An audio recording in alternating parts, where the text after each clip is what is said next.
Gawa tayo nitong napakasarap na dessert. Oreo and fruit salad ice cream bar. Yes po, dalawang flavor ang gagawin ko dito sa isang box. Marami na akong magagawa dito sa 1 can na creme densada at saka yung 1 box ng all-purpose cream. Siguradong magugustuhan ito ng ating mga kids or kahit na adults. Ang sarap nito dahil crispy yung outside niyan tapos very soft naman yung loob at malinamnam.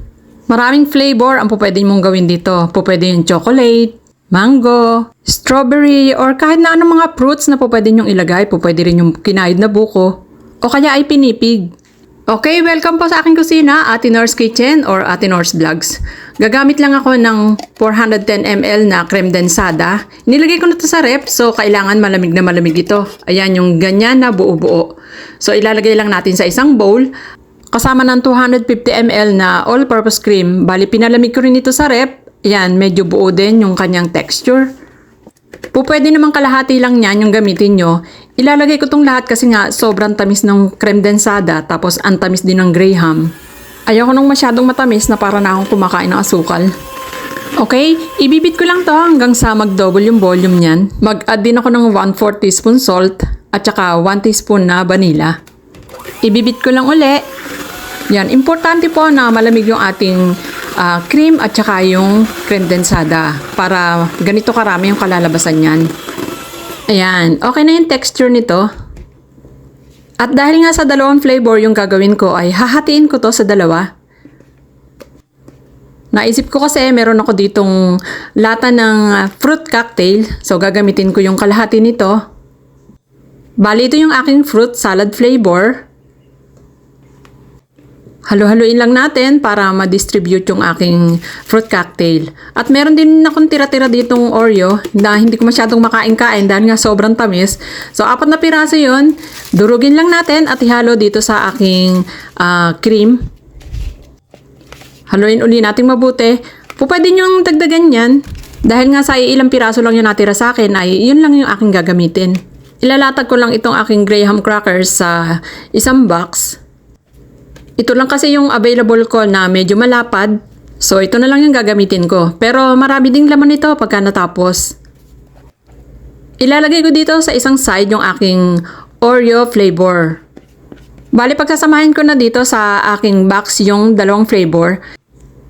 Sa isang side yung Oreo flavor and then sa kabila naman yung aking fruit salad flavor. Yan, i-spread ko lang yan.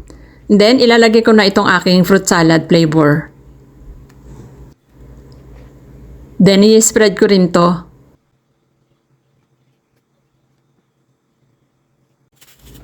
Maglalagay uli ako ng graham sa ibabaw. Bali, isang layer lang ng cream yan dahil ang magiging pinakapalaman natin dyan ay yung cream. Ayan, kaya pag nailagay natin sa freezer yan ay magiging ice cream bar na siya. Yan, at pagkatapos ay takpan na natin, ilagay natin sa freezer ng mga 5 hours. At pagkatapos nga ng 5 oras, ayan, tingnan na natin at tikman. I-slice ko ng lahat ito para madali na lang namin makukuha mamaya. So, anytime na gusto namin kumain ay dampot na lang ng dampot dyan. At ang lutong pa rin nga ng graham. Kaya pagka hinaya mo siya ay ang lutong ng labas, tapos ang creamy, malambot, at super yummy naman ang loob. Kukuhanin ko lang itong isa at ipapakita ko sa inyo kung ano yung itsura. Yan, ang ganda-ganda. Look at that. Yan, tikman natin. Ang sarap. Sulit na sulit yung pagkakagawa ko dito at hindi rin ito nakakapagod. Ang sarap nitong ipanghanda kahit sa anumang klase ng okasyon. Lalo na ngayon darating na Pasko. Ganito naman ang gawin nating dessert para maiba naman. Yung gagawin nating fruit salad ay gawin na lang nating ice cream bar. Pwedeng-pwede mo rin itong ibenta, ipang negosyo. Ang kagandahan nito ay hindi ka na magluluto. Hindi ka nagagamit ng gas. Tapos yung preparation niya ay hindi naman ganun katagal. Dahil nga sa sarap nito ay nako, mayat-maya ang bukas ko ng freezer. At kahit pagkatapos nga ng lunch or kaya ay dinner, ay ito pa rin yung kinakain namin habang nanonood ng TV. Okay, don't forget to follow my page para updated po kayo sa mga new recipes na i-upload ko. Enjoy and thank you for watching!